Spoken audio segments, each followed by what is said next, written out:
Lo primero que tendríamos que decir es que no todos los operadores del mercado están en el mismo nivel de compromiso y de avances en materia de la lucha contra el fraude. Lo que ocurre es que hay una equivocada apreciación ético-social que hace aparecer el fraude como si fuera una picardía cuando en realidad es un verdadero crimen. Les estamos pidiendo a las entidades que nos ayuden a implementar una seria campaña de esclarecimiento, de difusión, que la gente comprenda que este es el delito que nos perjudica a todos. Por ahí una compañía decide no denunciar por alguna cuestión propia de su negocio que no le conviene denunciar.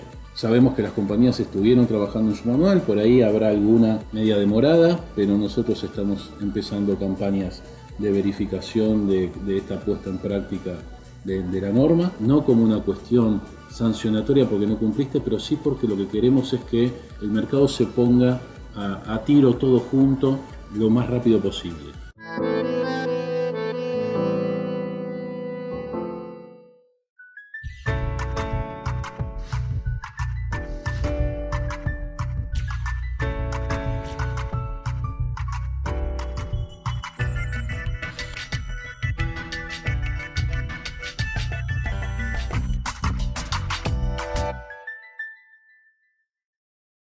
Necesita asegurar su patrimonio. Su opción, con seguridad, es La Nueva Seguros.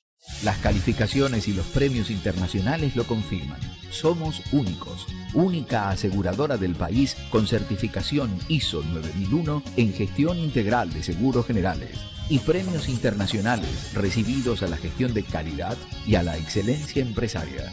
Río Uruguay Seguros, una empresa con responsabilidad social.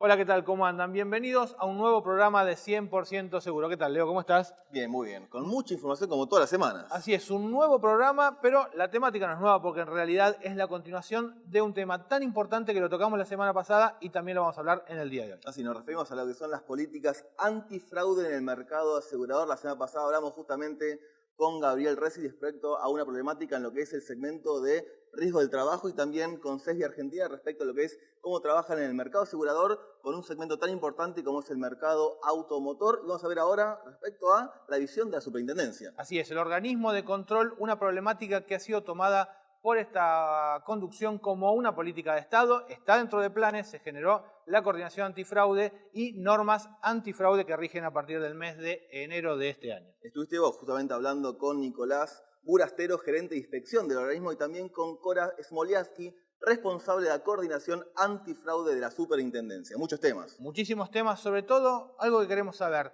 La visión y la problemática del fraude, ¿es atacada de la misma manera por todas las compañías de este sector? No lo vamos a responder nosotros, ¿te parece que lo respondan ellos?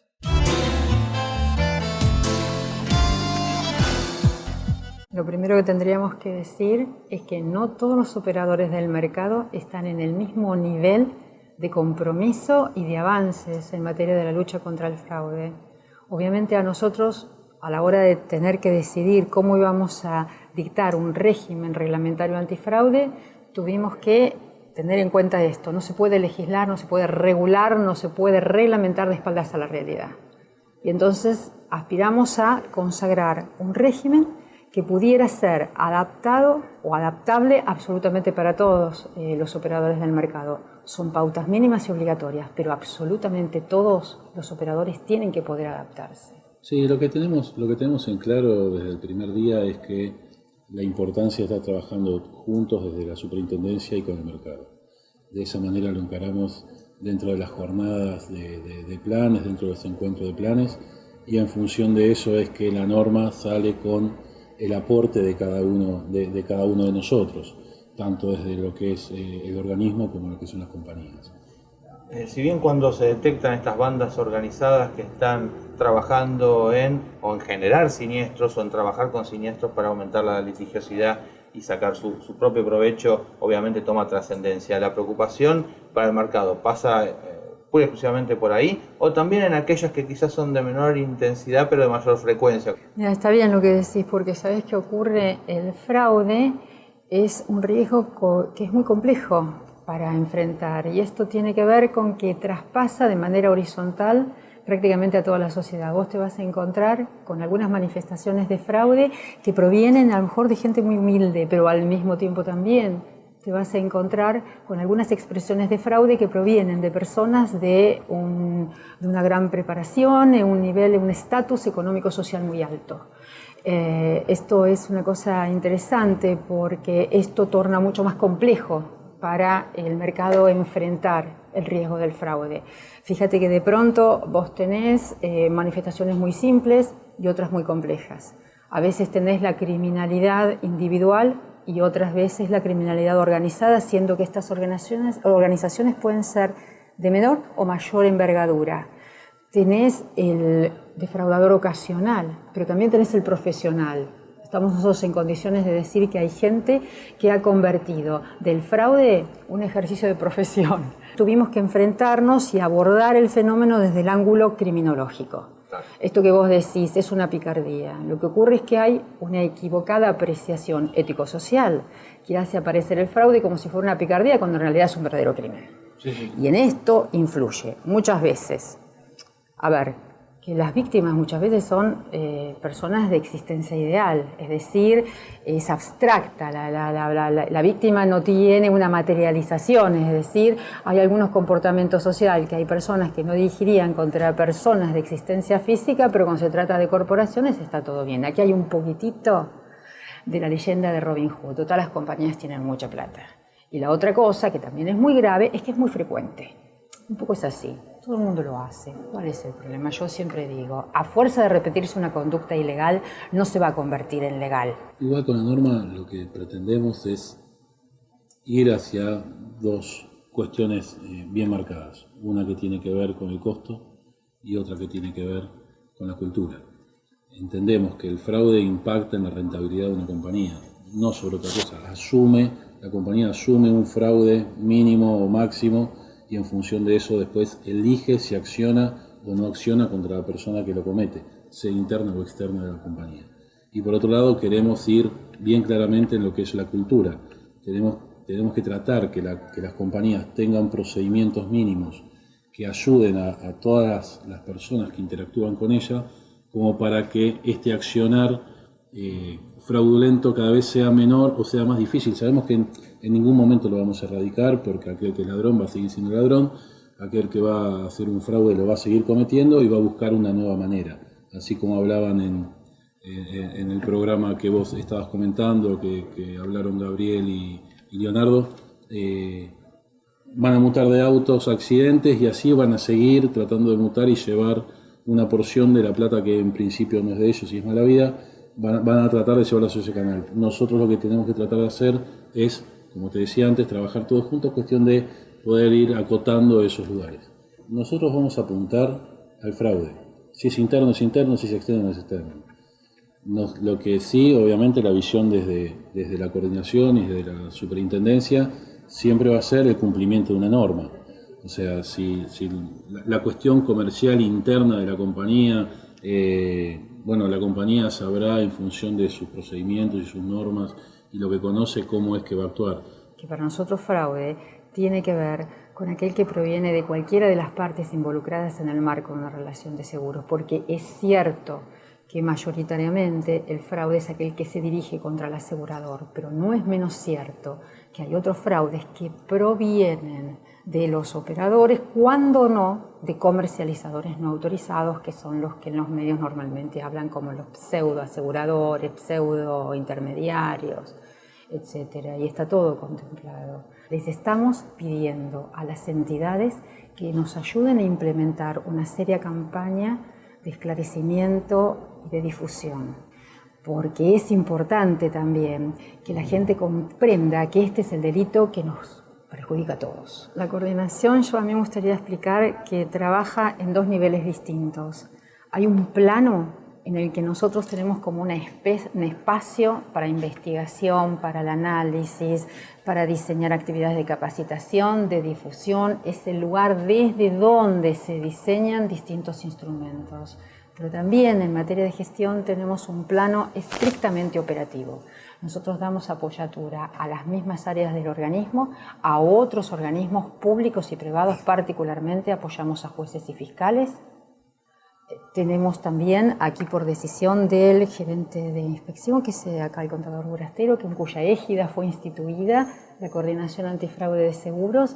Él dispuso que absolutamente todas las denuncias con carácter previo a que se destaque en la inspección pasan por la Coordinación Antifraude de Seguros, que con su experticia contribuye a fijar los alcances de una inspección. Y además tenemos el monitoreo de algunas situaciones de alta vulnerabilidad para el mercado asegurador, pero que tratamos de mantener por ahora con alguna confidencialidad estricta. El Consejo es un instrumento más.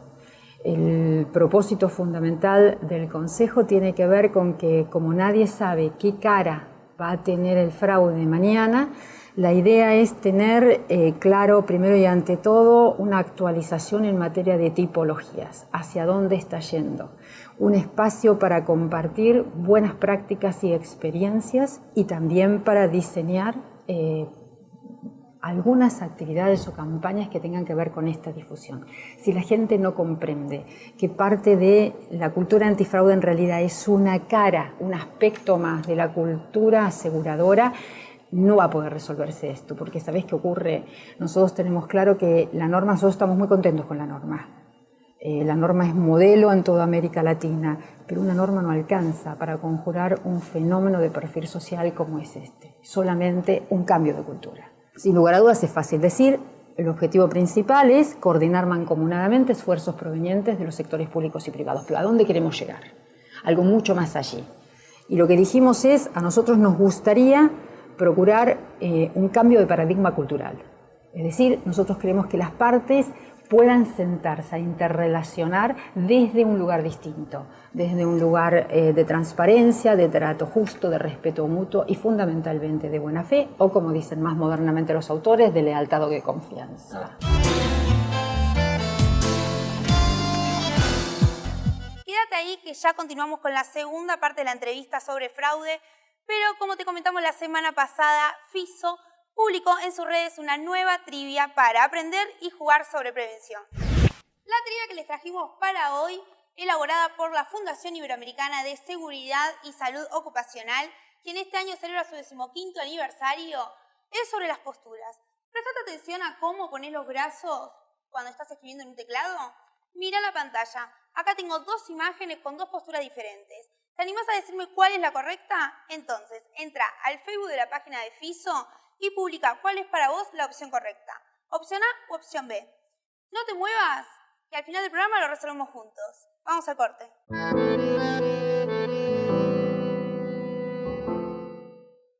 La cara del que chocó y la del que fue abollado, la de la mujer del chocante y la del padre del chocado, la del abogado, notable letrado, y la del chapista que te vuelve a pista. Cambian por completo cuando el santo avanza. La cara de la compañía inspira confianza y ante la urgencia expuesta brinda tranquilidad y respuesta. Elegí bien y cambia la cara. San Cristóbal Seguros, tu compañía.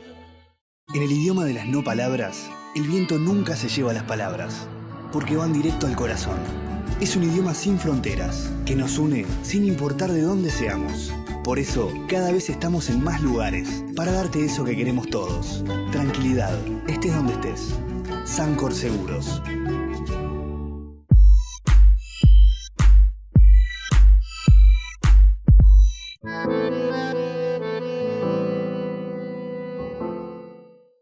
Segundo bloque de 100% seguro, seguimos hablando de fraude en el mercado asegurador y en particular lo que es la nueva normativa antifraude impulsada como política de Estado por parte del organismo de control, que está vigente, hay que decir, desde enero de este año. Así que bueno, en esta parte de la entrevista hablamos de la evaluación que hace el organismo respecto a la puesta en marcha de este tipo de normativas. Una normativa que hace foco no solamente en la prevención del fraude, sino en lo que tiene que ver con las buenas prácticas asegurativas. Tiene que ver justamente con lo que se habla a lo largo de toda la entrevista, la cultura y los patrones culturales que tenemos muchas veces como sociedad, que entendemos que ciertas cuestiones pueden ser pícaras, pero en realidad estamos hablando de delitos. Así como la cultura empieza por casa, la norma establece algunas recomendaciones en lo que hace a buenas prácticas aseguradoras para cumplir por compañías y también por los distintos canales comerciales. Y cómo se trabaja en prevención, un tema muy importante, que también hay que destacar que esta norma impacta a toda la cadena de valor del mercado asegurador, compañías, productores, peritos, a todo lo que son los actores involucrados en el seguro. Si te parece, vemos entonces la segunda y última parte de la entrevista con Nicolás Burastero y Cora Smolianski.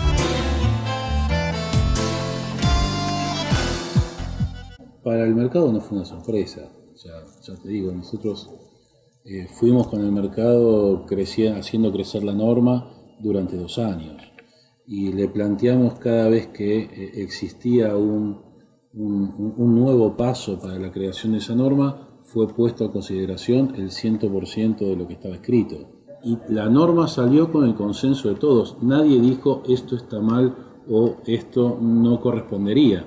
Con lo cual, cuando sale la norma, y además con los tiempos para su obligatoriedad bastante adaptables a aquella compañía que no estaba adaptada a lo que era la norma, ni fue una sorpresa y fue bien recibida. Creo que hasta teníamos el 99% de cumplimiento respecto de nombrar el enlace, el responsable de contacto. Sabemos que las compañías estuvieron trabajando en su manual, por ahí habrá alguna que esté media demorada, pero nosotros estamos empezando campañas de verificación de esta puesta en práctica de la norma, no como una cuestión sancionatoria porque no cumpliste, pero sí porque lo que queremos es que el mercado se ponga a tiro todo junto lo más rápido posible. Vos fijate que el decálogo no dice nada raro, no dice nada que no se sepa, no dice nada que una compañía o que el Estado no debería hacer. No hay una palabra que haya sido incluida ahí, cuestión de poner un palo en la rueda, atacar a alguien. Esto debería pasar. En una norma, en una ley, es mucho más difícil ponerlo así porque tenés que ser muy preciso, muy cauto. Acá es el inicio de un manual de buenas prácticas. Es el inicio de llevar el sector hacia otro lugar, o por lo menos así lo concebimos, así lo concibió Juan. Creemos que es el mejor inicio de todos. Esto es lo que nosotros pensamos. Por eso le pedimos a cada una de las compañías que lo tengan en cuenta dentro de su manual en la parte introductoria. Tienen que asumirlo. Asumí esto, es mínimo. Es mínimo. Si vos no podés asumir esto, si una compañía no puede asumir eso, no puede ser compañía. Entonces, a partir de ahí nace cualquier norma que vos le quieras poner, con el tinte que le quieras poner, gobierno corporativo, manual de buenas prácticas, mejorar la norma de controles internos. Me parece un muy buen parámetro. Y es un parámetro al cual deberían estar involucrados, estábamos hablando de las compañías, que quizás que directamente le alcanza la norma, pero es un parámetro que debería estar abarcando a todos los incluso intermediarios, incluso como hablábamos antes también al asegurado, ¿no? También tener buenas prácticas, primero y principal conocer sus derechos y obligaciones, cosa que es fundamental, y después ejercerlas correctamente. Mira, nosotros hacemos eje en las entidades, pero fíjate que les estamos pidiendo que de manera coordinada también trabajen con los canales de comercialización. Y digo canales de comercialización porque hemos diseñado algunos puntos específicos, tanto para los intermediarios, esto es para los productores asesores de seguros, como para la sociedad de productores, pero también para los agentes institutorios.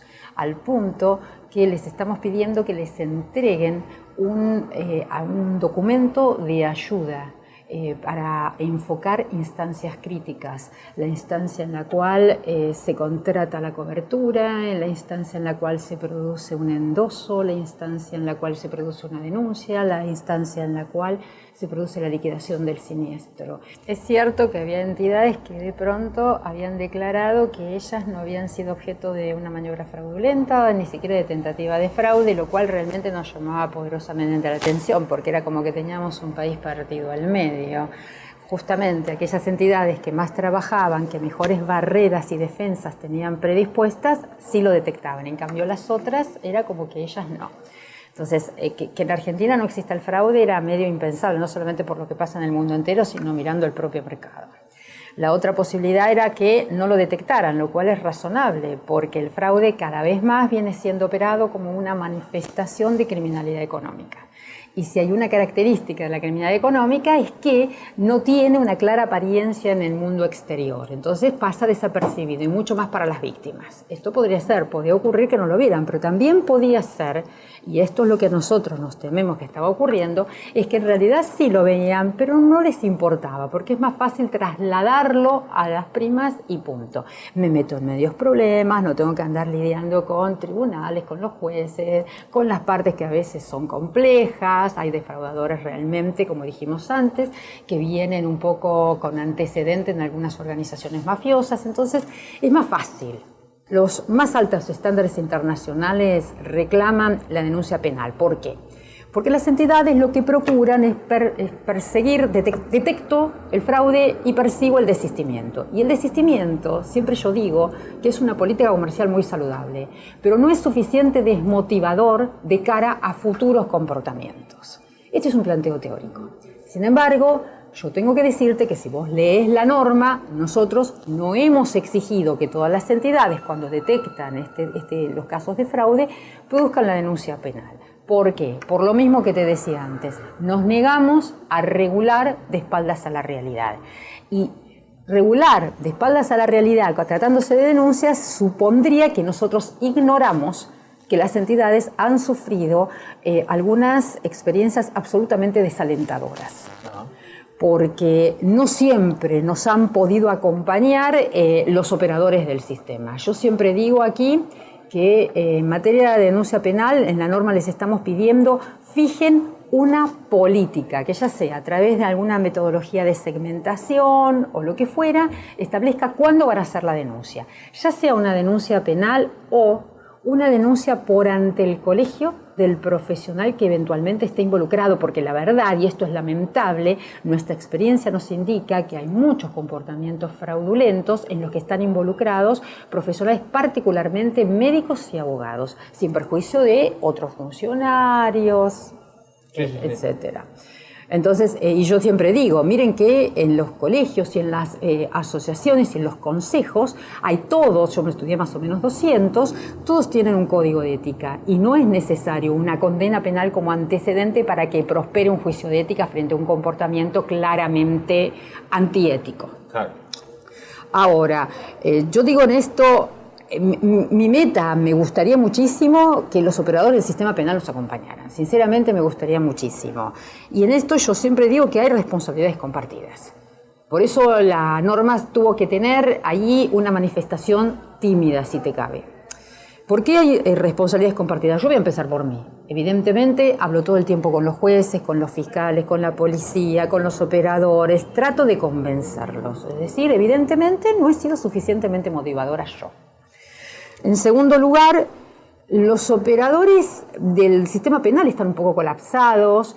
Además, es complejo encarar las manifestaciones de la criminalidad económica. Yo siempre digo que hay atentados contra la propiedad que son más asequibles que otros. Sí, sí. Y el fraude, a ver, yo siempre digo, si estamos hablando de un daño, de un robo, es más fácil. Ahora estamos hablando de una maniobra fraudulenta que tenga involucrado algún instrumento de alguna sofisticación técnico-financiera, estamos en el horno, es muy complejo. Ahora, y lo último, las entidades. Yo igual lo que creo es que por ahí una compañía decide no denunciar por alguna cuestión propia de su negocio que no le conviene denunciar. Sigue el desistimiento, el apartamiento, si es interno, pero por ahí en algún caso, como está sujeto a un resultado, bueno, como el resultado nunca fue favorable, si yo ya logré esto, ¿para qué me voy a meter más acá? Para mí, como mensaje, como proyecto, no tengan duda que no vamos a soltar el tema, que no queda en una norma.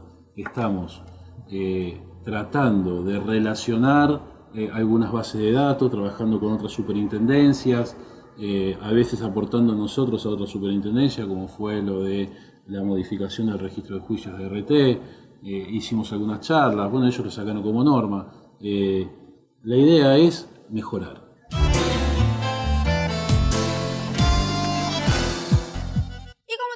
vos te vamos a decir cuál es la respuesta correcta de este enigmático. La opción correcta es la B. ¿Sabías que por tener una mala posición de brazos a la hora de escribir sobre un teclado puede llegar a generar problemas como tendinitis? Para evitar este problema, mantén las muñecas alineadas a los antebrazos. Esta fue la trivia de hoy, pero presta atención que en la semana Fiso va a estar publicando una nueva trivia y nosotros te la vamos a estar contando en el próximo programa. Continuamos con Leo y Hernán. Bueno, Leo, la verdad que vos lo anticipabas antes. Fue oficial algo que veníamos adelantando aquí en 100% seguro porque se publicó el miércoles pasado la resolución 202 de la Unidad de Información Financiera. Modificaciones en las normas de prevención de lavado de dinero para el sector asegurador con un tema clave.